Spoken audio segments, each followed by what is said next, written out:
அவர் நம்பி இருக்கிறவங்களுக்கு அவர் வந்து நல்லது செஞ்சாலே போதும். அந்த 41 குடும்பத்துக்கு நீ ஒரு மாசம் கழிச்சு நீ மகாபலி கொடுத்துருக்கு ஆறுதல் சொல்லு. எதுக்குங்க அந்த ஆறுதல் கூட ஒரு மாசம் கழிச்சு ஆறுதல் சொல்லுவார்? நான் கேட்கிறேன். இது வந்து கட்சி மாதிரி எனக்கு தெரியல. இது வந்து ஒரு முதலாளி கிட்ட வந்து நம்ம போய் கை நீட்டி வந்து கூலி சம்பளம் வாங்குறோம் பாத்தீங்களா, அது மாதிரி தான் தெரியுது. இந்த 41 உயிரையும் நீங்க ஒரு மாசம் கழிச்சு வந்து கொடுக்குற ஆறுதலுக்கு எதுக்கு நீங்க இப்படி எதுக்காக நீங்க வந்து உள்ள வரீங்க?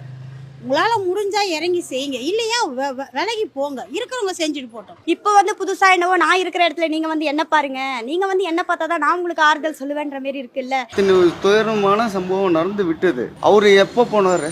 அந்த நைட்டே கிளம்பி சென்னை வந்துட்டாரு. சொன்னா நம்மளுக்கு உபயோகம் செய்யறதுக்கே ஒரு நல்லது செய்யறதுக்கு தான் நீங்க வரணும். இப்பவே நீங்க ஆரம்பத்திலேயே நீங்க எங்களுக்கு கஷ்டம் கொடுத்தா உங்களை நம்பி நம்ம எப்படி ஓட்டு போடணும், உங்களை நம்பி நம்ம எப்படி ஆட்சி கொடுக்கணும், சொல் புத்தி இல்லைன்னா செய்யல யாருன்னா சொல்றாங்களே அதனாச்சும் வச்சு நம்ம பார்க்கணும். அதுவும் இல்லாம நீங்க இருக்கிற போது நம்மளுக்கு மனசு ரொம்ப கஷ்டமா தான் இருக்கு. இந்த கட்சி அந்த கட்சின்னு சொல்ல பொதுவாகவே எத்தனை அமைச்சர்கள் இருக்கிறாங்க, எத்தனை கட்சி இருக்குது, அத்தனை கட்சிக்கார வந்து பேசுறாங்க, ஆறுதலை வார்த்தை சொல்லிட்டு வந்தாங்க. நீ என்ன பயிரா போடுங்கன்னு மக்களுங்க வீட்டிலே போறாங்க, வீட்டுக்குள்ளே போறாங்க, அவங்கவுங்க தேவையை பாக்குறாங்க. அந்த மாதிரி தலைவர் தான் எங்களுக்கு தேவை. நீ வீட்டு உள்ள ஒழிஞ்சுக்கின்னு நீ மக்களுங்க எப்படின்னா செத்துன்னு போட்ட நான் உயிர் தப்பிச்சு நான் வந்தா போதுன்னு சொல்ற தலைவர் எங்களுக்கு தேவையில்லை.